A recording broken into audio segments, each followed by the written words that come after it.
ఇచ్చిన రుణమాఫీని down down down down down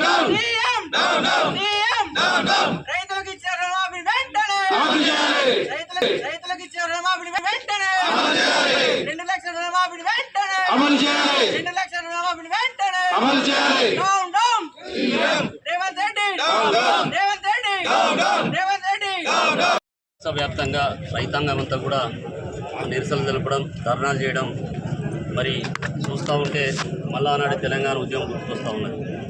నిజానికి తెలంగాణ ఏర్పడిన తర్వాత మరి మాజీ ముఖ్యమంత్రి వర్యులు గౌరవనీయులు కల్వకుంట్ల చంద్రశేఖరరావు గారు తెలంగాణలో తొలి ముఖ్యమంత్రిగా ఏర్పడడం, మరి అప్పటి పాత కష్టాలను గుర్తుపెట్టుకొని భారతదేశంలో ఒక మోడల్గా తెలంగాణ రావాలి, తెలంగాణ ఎదగాలి, తెలంగాణ మరి ప్రజలందరూ కూడా ఆర్థికంగా బలోపేతం కావాలి, ముఖ్యంగా రైతాంగం అంతా కూడా బలోపేతం కావాలనే ఉద్దేశంతో ఒక వినూత్నంగా సాహసోపేతమైన నిర్ణయాలు తీసుకొని భారతదేశంలోనే తెలంగాణను ఆదర్శంగా తీసుకొని, రైతులను ఆదర్శంగా తీసుకొని, వ్యవసాయాన్ని ఆదర్శంగా తీసుకొని ముందుకు పోవాలనే ఉద్దేశంతో ఆనాడు మరి ఎన్నో కష్టాలకు నష్టాలకు కోర్చుకొని అనేక రకాల సంస్కరణలు తీసుకొచ్చి రైతాంగాన్ని అంతా ఈరోజు బలోపేతం చేయడం జరిగింది.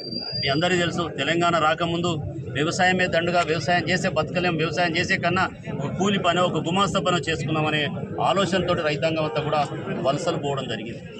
మరి వలసలు పోయిన రైతాంగం అంతా కూడా ముఖ్యమంత్రి కేసీఆర్ గారు అయిన తర్వాత మరి ఇక్కడికి కాళేశ్వరం నీళ్ళు తీసుకొచ్చినాక, ఎస్ఆర్ఎస్పి కెనాల్ ద్వారా నీళ్ళు ఇచ్చినాక చెరువులు పూటికలు తీసుకొని మరి రైతులకు అనేక రకాల కూడా మరి అందుబాటులో బఫర్ స్టాక్, యూరియా కానీ ఫర్టిలైజర్ మొత్తం కూడా స్టాక్ పెట్టి మరి వాళ్ళకు అవసరరీత్యా ఏ టైంలో ఏం కావాలో ఆలోచన చేసి తెల్ల కాగితాలంతా పచ్చ పాస్ బుక్కులు ఇచ్చి పర్మనెంట్గా మరి బుక్కులు ఇచ్చి మరి ఎలాంటి గొడవలు లేకుండా ఇచ్చి మరి ఆ పాస్బుక్ ద్వారా ఎకరానికి 10,000 రూపాయలు సంవత్సరానికి ఇవ్వడం అంటే భారతదేశంలో ఇక్కడ లేదు.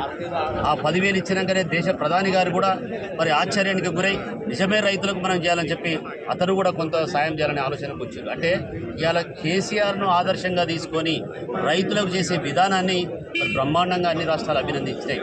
అలాంటి దాన్ని ఈరోజు మాయమాటలు చెప్పి రైతాంగానంతా మోసం చేసి రైతులను అనేక రకాల కూడా ఒక ఆశలకు గురి చేసి అరే ఏమో జరుగుతుంది, మాకు 2 లక్షలు రుణమాఫీ అవుతుంది, మా భార్యకు 2,500 వస్తుంది, మా నాయనకు మా అమ్మకు 4,000 పెన్షన్ వస్తుంది, మరి గ్యాస్ ఫ్రీ అంటాడు, కరెంట్ ఏదో అంటాడు అని చెప్పి ఆశపడి ఈ కోర్టులేసి గెలిపించారు.